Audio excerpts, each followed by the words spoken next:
네, 한동안 숨고르게 들어갔던 여야가 또다시 충돌할 것으로 보입니다. 여야가 오늘 오전 검경수사권 조정법 상정을 위한 본회의 개의 여부를 논의했지만 합의를 도출하지는 못했습니다. 내일부터 이틀간 정세균 국무총리 후보자의 인사청문회가 열릴 예정입니다. 여야 1대1 미니토론 더정치, 기동민 더불어민주당 의원, 최입의 바른미래당 의원 나오셨습니다. 자, 어서 오십시오. 예, 안녕하세요. 네. 당초 오늘 오후에 이제 본회의가 열릴지 이제 주목되고 있는 상황인데, 네.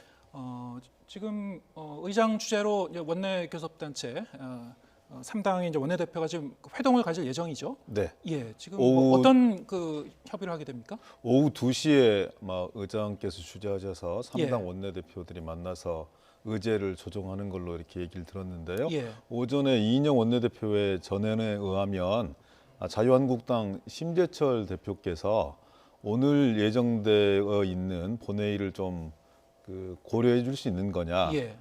그러면 어떤 내용인 건지, 그러면 오늘 본회의를 연기한다면 지금까지 문제가 되었던 아직도 남아있는 180사건에 대한 민생 법안이라든지 네. 그리고 또 형사소송법, 또 검찰청법 개정안, 네. 그리고 유치원 3법 이런 부분들에 대해서는 어떻게 할 것인지에 대해서 오전에 간단한 의견을 주고받은 걸로 얘기를 들었고요. 아마 거기서 큰 원칙이 확인되었는지 아니면 서로의 의견만 주고받았는지는 아직 확인할 수 없고요. 예. 그것에 기반해서 지금 오후 2시부터 의장이 주재하는 3당 원내대표 회동이 이루어지고 있어요. 예. 그래서 그 회동 결과에 따라서 오늘 본회의가 소집될 수도 있고 예. 아니면 여야가 좀 더 심층적으로 논의를 거친 다음에 본회의 일정을 정하고 의제를 조율할 수도 있고 아직 협상 과정이 남아있는 걸로 보입니다. 네, 지금 화면에 국회의장실 상황이 지금 계속 좀 비춰지고 있었습니다만 각 당 이제 원내대표가 이제 의장실 안으로 이제 들어가고 있는 그런 모습입니다.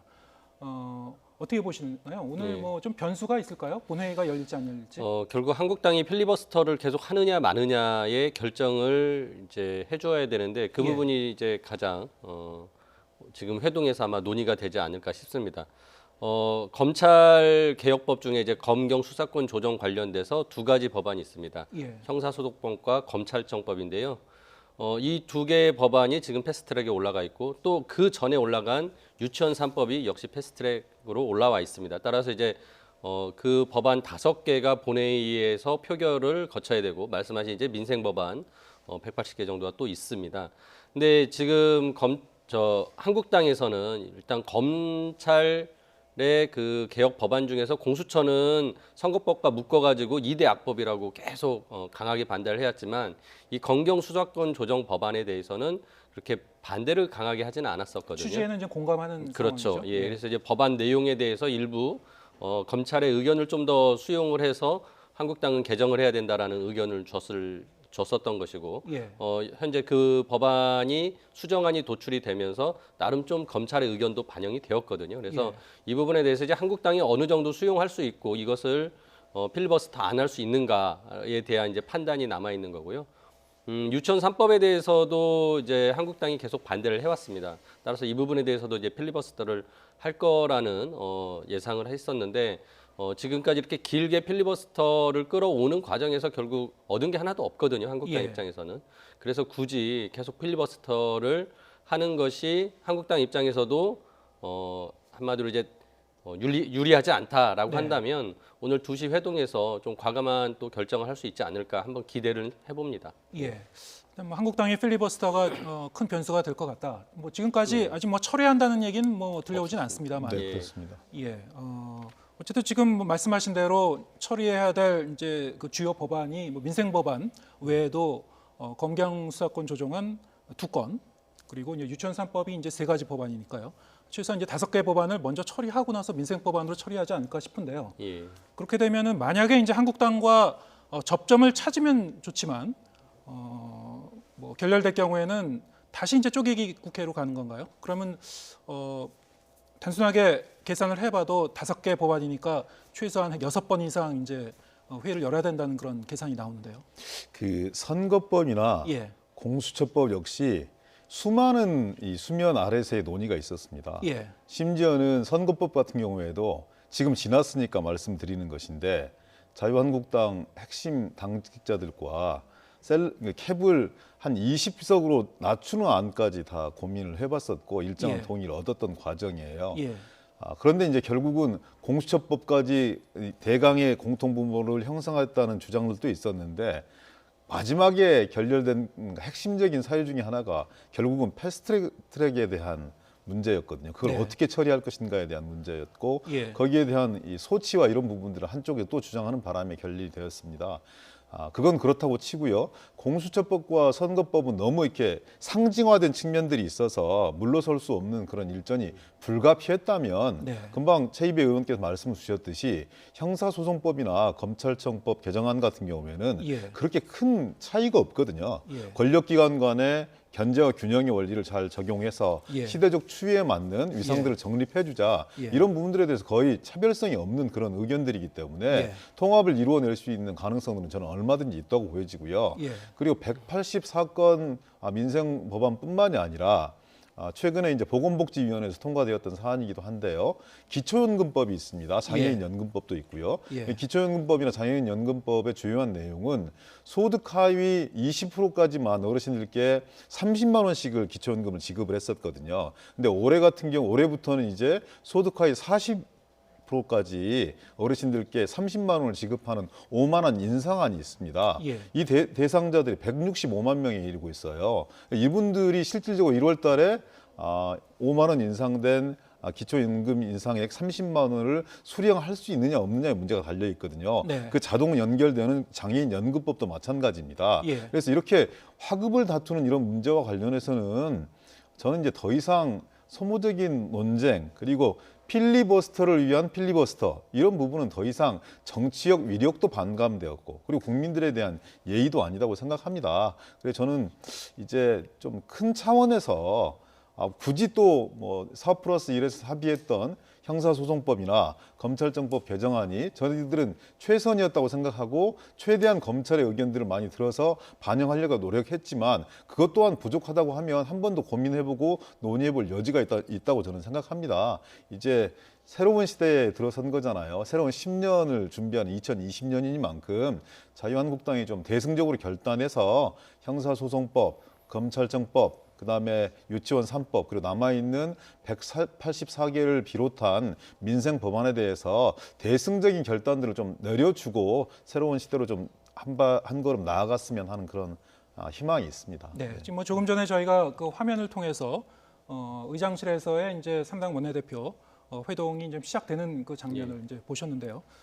회동이 뭐 이렇게 아주 길게 이어지지는 않겠죠? 그래도 예. 새 벽도 처음 열리는 회동인 거고요. 예. 작년에 앙금은 앙금대로 저는 남아 있을 거라고 생각을 하지만 저는 그래도 3자가 모여서 국회의장까지 네 분이 모이는 그런 주요한 결정을 이룰 수 있는 분수령적인 회동이라고 생각하거든요. 예. 얘기를 충분히 해야 된다고 생각합니다. 심도 있는 논의가 이루어질 수도 있다. 그렇게 해서 네. 뭔가의 어떤 진전을 이루어내야 되지 예. 새 벽두에 만나는데 아무런 그 성과물 없이 또다시 맨손으로 돌아가서 기존의 과정들을 반복하는 것은 국민에 대한 예의가 아니지 예, 않겠습니까? 지금 뭐 시작되는 화면은 이제 조금 전에 이제 보여드렸습니다만 이제 결과물이 나오는지 성과가 있을지는 이제 나온 대로 이제 속보로 전해드리고요. 지금 기동민 의원님과 제가 좀 긍정적으로 좀 예. 기대감 섞인 얘기를 많이 이 자리에 말씀드렸는데 이제 한국당 관계자가 네. 없기 때문에. 근데 이제 예. 조금 부정적인 면을 좀 말씀드린다면 예. 1월 2일 날 이제 패스트트랙 관련 이제 검찰의 수사 결과 나왔습니다. 네. 지금 한국당 굉장히 그 부분에 대해서 반발을 크게 하고 있거든요. 예. 그러니까 이제 1월 2일에 그 검찰 수사 결과 있은 후 첫 회동이기 때문에 또 한국당에서 이제 그런 부분에 대해서 어떤 입장을 가지고 만날지 모르겠습니다. 예. 그런 면에서는 오히려 더 국회가 그 공전되고 더 냉각기를 가질 수밖에 없는 상황인 부분, 그러니까 그런 요소도 있다라는 예. 부분에 대해서도 예. 참고로 말씀드리겠습니다. 지금 이 검경 수사권 조정안은 이른바 이제 최이배 의원안으로도 예. 불립니다. 예. 예. 그 내용을 보면은 일단은 뭐 취지에는 한국당도 좀 공감하실 거라고 이제 예. 말씀하셨습니다만 아마 이제 핵심 쟁점 중에 하나가 이제 그 검찰과 경찰이 이 한쪽이 한쪽을 이제 지휘하는 관계가 아니고 이제 협력 관계로 협력 관계로. 들어가는 그런 차원 아니겠습니까? 예. 그러면 이제 그 경찰에게 부여되는 수사 종결 권한에 대해서 검찰이 어느 정도 개입할 수 있을 건가? 예. 그 부분에 대해서는 좀 쟁점 사항이 될 것 같아요. 어떻게 예, 맞습니다. 전망하시는지요? 지금 쟁점이 크게 봐서는 이제 두 가지인데요. 예. 이제 말씀하신 대로 이제 검찰의 경찰에 대한 수사 지휘권은 폐지하는 거에 대해서는 뭐 아무도 이제 이견이 없습니다. 이제 예. 두 기관이 이제 협력 관계로 가져가는 것이고, 그렇다면 이제 검찰이 기존에 직접 자기가 수사하던 그 수사를 어느 정도로 축소시킬 것이냐. 그래서 검찰의 직접 수사 범위가 어느 정도 될 것이냐가 이제 첫 번째 쟁점이고요. 두 번째 쟁점이 이제 앵커께서 말씀하신, 그럼 이제 경찰이 수사를 해서 최종적으로 결론을 마쳤을 때 그걸 검찰이 관여할 수 있는 여부, 즉 경찰의 1차 수사 종결권을 어느 정도 인정하느냐가 두 번째 쟁점입니다. 네. 물론 이제 검찰에서는 두 부분 다 기존에 자신들이 굉장히 큰 권한을 누려왔기 때문에 예. 좀 더 넓혀야 된다. 그러니까 지금 개정한 내용보다 더 넓혀야 된다는 주장을 해왔고요. 물론 이제 경찰은 그 부분에선 반대 입장이었고, 특히나 정부 여당 입장에서는 검찰이 지금까지 과도한 권한을 누려왔기 때문에 발생한 문제점들이 많기 때문에 예. 검찰 개혁을 하는 부분이고, 따라서 이 검찰 개혁이 제대로 이루어지려면 검찰의 힘을 최대한 줄여야 된다라는 입장입니다. 현재 그 상황에서 이제 1차 수사권 종결에 대해서 한 가지 큰 우려와 논란이 있었던 것이, 경찰이 1차 수사를 해서 기소하게 되면 그 내용을 다 검찰에 보냅니다. 네. 그럼 당연히 이제 기소 권한을 가진 검찰이 그거를 가지고서 이제 공소 재판을 하게 되겠죠. 하지만 불기소하게 되는 경우, 즉 혐의가 없다라고 경찰이 결론을 내렸을 때는 그 내용을 자료만 이제 그 검찰에 줍니다. 그러면 검찰이 보고 검토해서 이게 추가적으로 재수사가 필요한 것 같다, 자기네가 보기엔 이게 무혐의가 아닌 것 같다라는 의견을 가질 때 재수사 요청을 하면은 경찰이 받아서 재수사는 하되 또 경찰이 여전히 불기소다라고 네. 했을 때 검찰과 경찰 의견이 계속 충돌되면 그럼 이때 무한반복 무한 반복이 아닙니까? 된다는 예. 우려가 있고, 그래서 이 부분에 대해서는 결국은 검찰과 경찰이 협력을 해서 네. 어떻게든지 이 부분에서 결론을 낼 수 있게 하자라는 예. 것으로서 이번 개정안에는 이제 수사 규칙에 예. 그러한 상세 내용을 담자라고 했습니다. 예. 즉 지금도 검찰과 경찰의 의견이 대립하는 경우에 그런 수사 규칙에 의해서 또 운영이 되고 있기 때문에 크게 현실에서 벗어나지 않는다라고 생각을 하고, 예. 정부 여당이 이제 그 안을 끝까지 주장을 해서 현재 수정안으로 반영이 됐습니다. 뭐 이 부분에서 검찰이 여전히 아쉬워하는 측면이 있지만, 저는 이 부분은 뭐 이제 앞으로 같은 정부 내에 있는 두 기관이기 때문에 충분히 견제도 중요하지만 협력 관계를 가져가야 되기 때문에 해결할 수 있는 문제라고 생각을 하죠. 근데 네. 이제 한국당은 검찰의 편을 들면서 이 부분에서 지금 또 오늘 아침에도 문제 제기를 한 바가 있는데, 예. 뭐 이 부분이 여전히 약간의 협상의 여지를 가지고 있을 수 있기 때문에 뭐 오늘 본회의가 열리지 않고 이후에 열린다고 한다면 뭐 한국당과 또 그 부분도 협의해 볼 수 있는 사항이라고 예. 생각합니다. 지금 뭐 또 유치원 3법도 좀 처리해야 되는데요. 이제 법안이 세 가지입니다. 네. 세 가지고. 근데 이제 그 취지 자체는 이제 유치원의 어떤 재정 그 투명성, 네. 공공성을 좀 더 이제 확보하자는 그런 취지이기 때문에 사실 이제 한국당 입장에서도 여기에 대해서는 필리버스터를 하는 데는 좀 부담이 좀 있지 않을까 싶기도 한데요. 그 부분에 대해서는 뭐 좀 그 타협의 여지가 없습니까? 저는 애초에 민생 법안 199개 전체에 대해서 필리버스터를 걸었을 때부터 예. 이런 혼란이 예상될 수밖에 저는 없었다고 생각합니다. 패스트트랙으로 해서 한 330일이 훨씬 더 지난 유치원법이거든요. 예. 그런데 거기에 대해서 또 필리버스터를 동원을 했어요.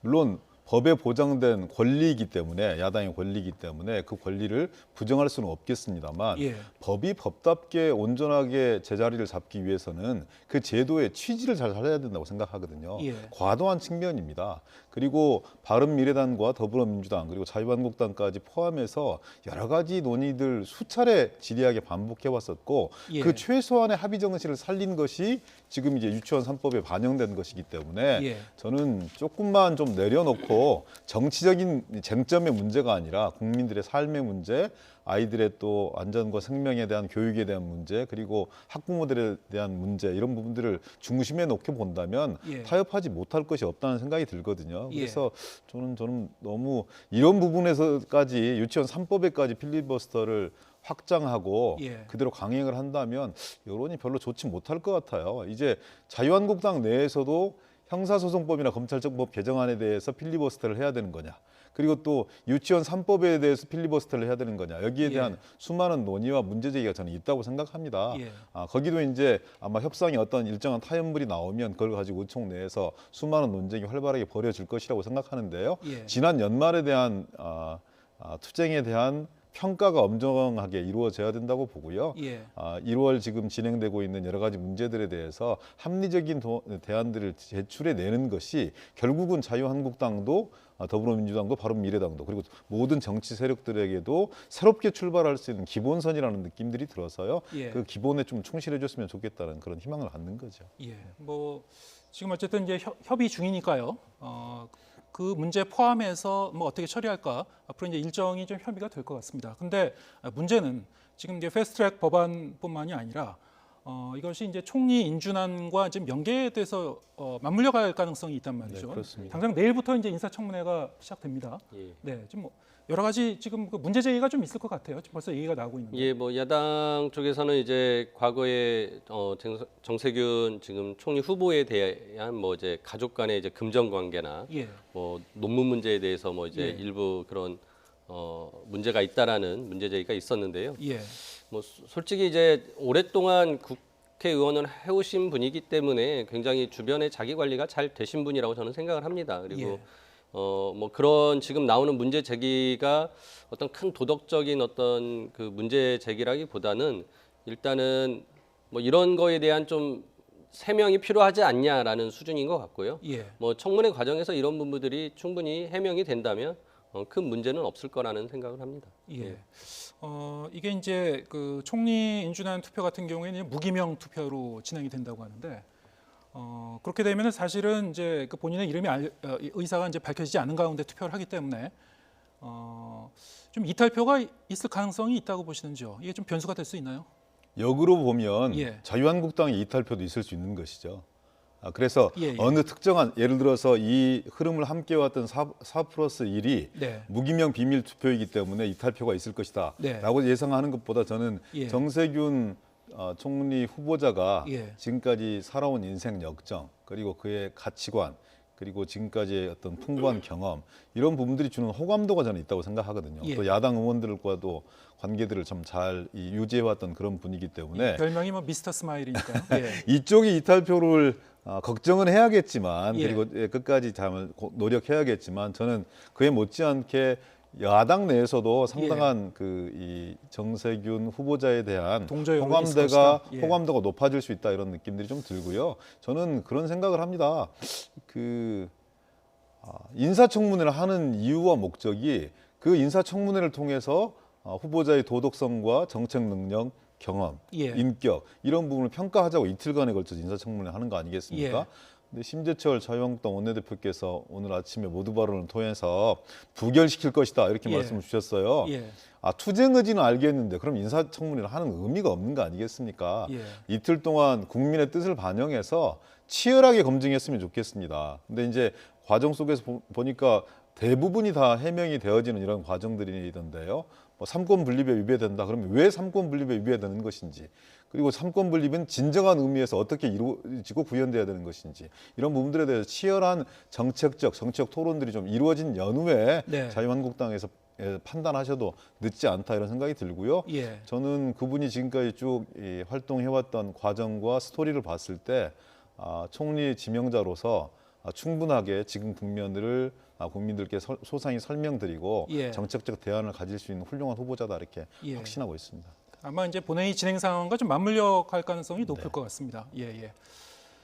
저희가 이제 조금 전에 이 패스트트랙 그 법안 이제 처리, 유치원 3법 처리와 함께 이제 그 국무총리 인사청문회 얘기까지 이제 같이 얘기를 나눴는데요. 이게 모든 게 좀 맞물려 있습니다 지금 전국이요. 그래서 점점 이제 복잡해지는 그런 상황인데 사실은 뭐 어떻게 이제 풀려갈지는 이제 오늘 일단 이제 국회 본회의가 어떻게 좀 열리는지 그리고 이게 다시 이제 여야 간의 격돌로 이어지는지 험악해지는지 아니면 좀 그 이전보다는 좀 순탄해지는지 좀 봐야지 좀 될 것 같고요, 사실은. 이와 함께 이제 지금 그 한편에서는 새 벽두부터 이제 보수 통합 논의가 다시 이제 재점화됐습니다. 어제 이제 새로운 보수당이 이제 공식 출범했는데 보수통합 논의의 이제 중요한 한 축이죠. 예. 유승민 의원이 이제 당을 이제 신당을 창당했습니다. 바른미래당에서 이제 8명의 현역 의원이 탈당을 했습니다. 예. 예. 최이배 의원 입장에서는 이제 또 지금 바라보고 예, 있는 같은 그 당에서 입장에서 좀 나가셨기 때문에. 그 느낌이 예. 이제 각별하실 것 같은데요. 어떻게 보고 예, 계신지. 저희가 국민의당과 바른정당이 이제 통합을 하면서 이제 중도 개혁정당을 표방하고 이제 새로운 그 중도 정치를 하고자 시작을 했지만은 결과적으로 이제 바른정당계 의원님들이 어제 다 탈당을 하고 새로운 보수당을 창당을 함으로써 이제 예. 그 통합의 실험은 실패했다라는 것으로 결론이 났습니다. 예. 굉장히 그 부분에 대해서는 국민들과 또 당원 여러분들께 굉장히 송구하다는 말씀을 이 자리에서 드리고요. 아무튼 저는 이제 새로운 보수당이 새로운 보수 진짜 말 그대로 기존에 지금 한국당이 보여주는 그런 모습이 아니라 건강하고 또 개혁적인 모습의 보수를 추구하는 정당으로서 한국에서 자리를 매김했으면 하는 그런 기대를 가지고 있습니다. 그분들이 이제 새로운 그런 정당을 만들면서 지금 보수 통합 논의가 갑자기 또 불을 붙게 됐는데요. 과연 한국당과 이제 그 보수 세력들이 다 통합이 될 것이냐. 근데 유승민 전 대표가 계속 그 보수 통합의 전제 조건을 얘기해 왔습니다. 어제 통합에서도 그 부분 변하지 않는다는 내용들을 확인을 했었고요. 그래서 저는 보수 통합 논의는 결국 한국당이 변하지 않으면 보수 통합은 어려울 것이다라고 생각을 하는데요. 하지만은 결국 선거를 임박해서는 어떤 선거 연대 정도의 수준의 그런 흐름들은 지속적으로 논의될 가능성이 있다라고 생각을 합니다. 네. 아무튼 지금 한국 정치의 가장 큰 부분은 보수 쪽에서의 어떤 그 정계 재편과 함께 또 바른미래당을 중심으로 한 중도 개혁 세력의 또 정계 개편 두 가지가 함께 맞물려서 진행될 예. 거라는 예상이 됩니다. 지금 이제 보수통합 논의는 이제 중도까지 포함해서 여러 가지 좀 변수가 생겨나고 있는데요. 예, 뭐 안철수 전 대표의 이제 정계 복귀 문제까지 맞물려서 예, 상당히 좀 고차방 정식이 돼가고 있는 것 같습니다. 예. 그 부분이 역시 이제 바른미래당하고도 좀 연계돼 있기 때문에 최 의원님한테 한 가지만 더 예. 질문드리겠습니다. 지난 3일 바른미래당 이제 최고위원 회의에는 참석을 하지 않으셨어요. 예, 예, 그래서 이게 바른미래당의 내부 이제 갈등도 지금 남아 있고요. 지금 손학규 대표의 이제 퇴진을 요구하는 당내 목소리도 있는데 거기에 대해서 뭐 물러날 뜻은 없으신 것 같고 예. 그 부분이 사실은 안철수 대표의 이제 거취하고도 좀 연결이 되는 부분이 있는 것 맞습니다. 같습니다. 어떻게 전망하시는지? 1월 2일 날 안철수 대표가 이제 정계 복귀를 하겠다라고 선언을 하면서 굉장히 저희 당내도 지금 그 복잡한 예. 상황입니다. 저도 예측 불허인 상황이고요. 기존에 손학규 대표가 선거법 개정과 또 그리고 이 새로운 보수당을 만들겠다고 하는 분들이 나가는 과정까지를 지키면서 아무튼 바른미래당이 중도개혁 정당의 자리를 지킬 수 있도록 한다라는 명분을 가지고 지금까지 당을 이끌어 오셨습니다. 근데 그 두 가지 다 이제 어느 정도 성과를 내고 문제가 해결이 됐는데 여전히 이제 손학규 대표께서 지금 당 대표 자리를 지키고 계시고 그래서 일부 이제 현역 의원들이 이 부분에 대해서 이제 뭔가 당도 좀 쇄신하는 모습을 보여줘야 되는 것 아니냐. 특히나 새로운 보수당이 출범하는 상황에서 우리 바른미래당이 계속 똑같은 모습을 가져갈 수는 없다라는 얘기가 있었고 그런 부분을 손학규 대표한테 전달하고 당 쇄신에 대한 요구를 했습니다. 근데 그 부분에서 아직 답변이 없으시고요. 계속 고민하고 계시는 것으로 알고 있는 상황이었습니다. 근데 그 과정에서 이제 안철수 대표께서 정계 복귀를 이제 선언하는 바람에 지금 상황은 저희 현역 의원들 역시 좀 관망하는 상황이 된 것 같습니다. 그래서 결국 안철수 전 대표가 복귀하고 손학규 현 대표와 함께 이 당의 방향을 어떻게 가져갈 것이고 또 두 분의 역할 분담을 어떻게 할 것인지에 대한 논의가 진행될 것으로 보고 그 과정 속에서 또 현역 의원들과 또 외부의 많은 분들이 의견을 제시할 수 있는 기회가 있을 거라고 생각합니다. 지금도 뭐 물밑 교류는 계속 이어지고 있는 물론이죠. 거죠? 예. 손학규 대표님과는 이제 하여튼 제가 지금 여전히 최고위원으로서 계속 예. 소통을 하고 있고요. 예. 그런 부분에 대해서는 보다 당을 어떻게 더 잘 구축해서 중도 개혁의 어떤 통합의 길을 가야 되느냐라는 부분에 대한 고민을 계속 같이 하고 있습니다. 근데 사실 이제 안철수 전 대표가 뭐 조만간 돌아오게 되면은 과거와 같은 어떤 그 바람을 일으킬 수 있는 건가? 이거는 이제 사실은 여론조사를 통해 뭐 조만간 좀 더 구체적으로 나타날 것 같고요. 근데 많은 사람들이 이제 그 예측하고 있는 부분이 안철수 대표의 이제 그 앞으로의 이제 진로에 대해서 바른미래당 뭐에 다시 들어가서 이제 그 당을 이제 재건하는 그런 부분도 있습니다만 뭐 제3지대 텐트 얘기도 나오고 있고요. 뭐 독자 노선 얘기도 나오고 있고 뭐 여러 가지 가능성이 남아 있습니다. 근데 그 가장 큰 변수 중에 하나로 이제 꼽는 것이 이제 준연동형 이제 비례대표제가 이제 실시가 되니까요. 이른바 이제 소수정당의 입지가 어느 정도 넓어질 것인가 이제 이 부분이 이제 중요할 것 같습니다. 특히 지금 한국당에서 이제 위성정당 얘기도 나오고 있는데 민주당에서 이제 민주비례당을 하느냐 아니냐에 따라서 이제 안철수 전 대표가 이끄는 정치그룹의 어떤 그 거취나 운신의 폭도 굉장히 이제 달라지게 될 것이다. 그래서 선택지도 여러 가지 좀 그 변수가 될 것이다 예측을 하시는데요. 민주당의 이제 민주비례당과 관련해서는 당내 좀 논의가 되고 있습니까? 네. 정치적 상상력이 과하면 예. 현실을 뒤틀리게 반응을 합니다. 예. 자유한국당이 선거법에 동의하지 못해서 예. 그런 정말 이 꼼수 아닌 꼼수를 내서 국민들을 현혹시키고 있는데요. 예. 이 논의 과정에 함께했던 더불어민주당이 예. 몇 의석을 더 얻으려고 네. 민주비례당을 만든다. 뭐 국민들이 용납할 수 있겠습니까? 예. 명분이 없을 것이다. 명분도 없고 저는 예. 실리도 없고 예. 아무런 원칙도 없는 그런 예. 아주 공학적인 접근이라고 생각하고요. 예. 추호도 그런 생각하고 있지 않다는 그런 말씀드리고요. 예. 아이러니한 것은 새로운 보수당이 출범을 했는데 보수 통합 논의가 본격화되었다 이렇게 해석을 하는 거예요. 총선이 이제 시동을 건 거죠. 이제. 그러니까 예. 저는 되게 아이러니한 거죠. 예. 그러려면 2개월짜리 정당 내지 1개월짜리 정당을 만드는 건데 국민들을 네. 속이는 거 아니겠습니까? 예. 그러니까 총선이 4월 15일이면 이제 딱 100일 남았는데 예. 아직까지도 총선 지연과 구도가 확정되어 있지 못한 거예요. 네. 저는 좀 얼른 커밍아웃 했으면 좋겠다는 생각을 합니다. 네. 궁극적으로는 하나로 뭉쳐나가기 위한 그런 과정 속에서 헤게모니를 장악하기 위한 그런 다양한 시도로 보여지는데 네. 그 시도가 좀 자기 당과 세력의 입장들이 많이 반영이 된다면 보수통합 소위 말하는 우파 통합에 임하겠지만 그렇지 못한다면 독자적인 생존이 가능한 선거법이 도입이 되었기 때문에 예. 저는 거기에 안주할 수도 있다고 생각을 하거든요. 예. 근데 이 과정을 적어도 한 2개월 동안은 지리하게 국민들은 감내를 하셔야 된다는 얘기입니다. 예. 왜 국민들한테 그런 고통을 안겨줍니까? 예. 정정당당하게 실력으로 승부했으면 좋겠고요. 그리고 보수 통합이 큰 원칙이라고 말만 할 것이 아니라 그러려면 자기를 던져놔야 돼요. 황교안 대표도 자기를 던지고 백의종군 해야 뭔가 그 길이 뚫리는 것이고요. 지금 오늘 어제 창당한 이 보수당 역시 마찬가지라고 생각을 해요.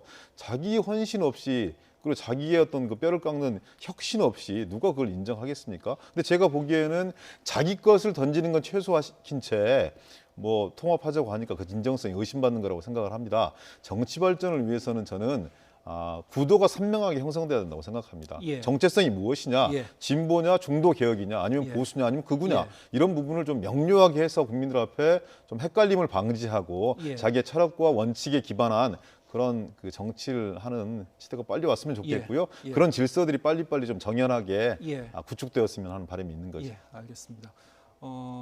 뭐 선거법이 이제 그 개정이 되면서 이제 다당제 시대로 갈 가능성이 높아졌으니까요. 그러면은 이제 이 어떤 소수 정당 그룹도 독자 생존할 여지는 더 커질 많아졌죠. 것 같습니다. 근데 예. 그게 이제 당대당 통합으로 갈지, 네. 네, 아니면 뭐 선거연대로 연대로 갈지, 갈지. 아니면 4분 5열 할지, 그건 뭐 지켜봐야 될 것 같고요. 네. 네, 오늘 말씀 여기까지 듣겠습니다. 네, 기동민 더불어민주당 의원, 최입의 바른미래당 의원과 얘기 나눴습니다. 고맙습니다. 네, 예, 고맙습니다. 감사합니다.